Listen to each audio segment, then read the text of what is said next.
বিসমিল্লাহির রহমানির রহিম। আসসালামু আলাইকুম রহমতুল্লাহি ওয়া মহিদি অর্গানিক ফার্মিং থেকে আপনাদেরকে জানাই অনেক অনেক শুভেচ্ছা, স্বাগতম। আজকে আমরা আপনাদেরকে আরেকটা বাড়িতে নিয়ে যাব, যেটা হচ্ছে Maidan south eastern rings and confederation of বাংলাদেশের অ্যানাদার একটা বাড়ি। সো সকাল সকাল যাচ্ছি, আর বাহিরে বের হওয়ার পরে দেখি যে ঘাসগুলা একদম শিশির ভেজা ঘাস, মনে হচ্ছে যে মানে মাঘ মাসের সেই শিশির ভেজা ঘাস।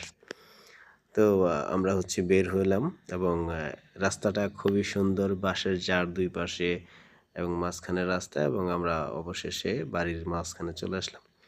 এই বাড়িটাও হচ্ছে Maidan south eastern rings and confederation of বাংলাদেশের বাড়ি, শিফুর রবিন মিরের বাড়ি। সো এই বাড়িতেও আমরা একটা সময় কাজ টাজ করবো, এটা ফার্ম হাউস হিসাবেও থাকবে। তো এইখানে আমি আসছি মূলত সাজনা পাতা সংগ্রহ করার জন্য এবং সাজনা গাছের ঠাইল্লা কোটা নেওয়ার জন্য।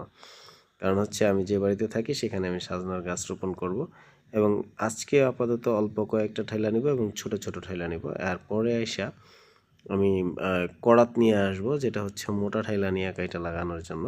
সো আজকে আমি এই যে এখন দেখতেছেন আমি একটা গাছে উঠছি, এটা সাজনা গাছ। ভাবছিলাম সাজনা থাকবে, কিন্তু দেখি যে সাজনা নাই, শুধু পাতা। যাই হোক, আমি পাতাগুলো সংগ্রহ করতেছি এবং কিছু ঠাইলাও কাইটা লইছি, যেন আমি নিয়ে রোপণ করতে পারি আর কি। তো সাজনা পাতার উপকারের ব্যাপারে তো আপনারা সবাই জানেন, এবং সাজনা গাছ কত রকমের উপকারে আসে। যেমন সাজনার ফল খাওয়া যায়, সাজনার পাতা ভর্তা করে খাওয়া যায়, ভাজি করে খাওয়া যায়, ইভেন সাজনা পাতার পাউডার পাওয়া যায় অনলাইনে বিক্রি করে। ওইগুলা ডায়াবেটিক্সের জন্য অনেক উপকার, আরও ভিন্ন ভিন্ন রোগের জন্য বা শারীরিক অনেক কাজ করে। এগুলো আমরা জানি, আমার শিফু এগুলো নিয়ে পড়াশোনা করছে অনেক আগে।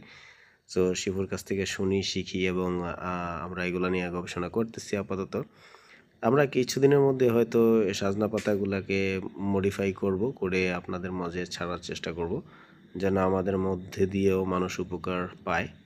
তো আজকে আমি এই সাজনা পাতা এক ব্যাগ পারছি, আর কয়টা ঠাইলা লইয়া যাইতেছি, যে ঠাইলাগুলো লাগাই দিব। তো আরেকদিনের ভিডিওতে দেখাবো। সে পর্যন্ত আপনারা ভালো থাকুন, সবাই সুস্থতা কামনা করছি। আসসালামু আলাইকুম রহমতুল্লাহ।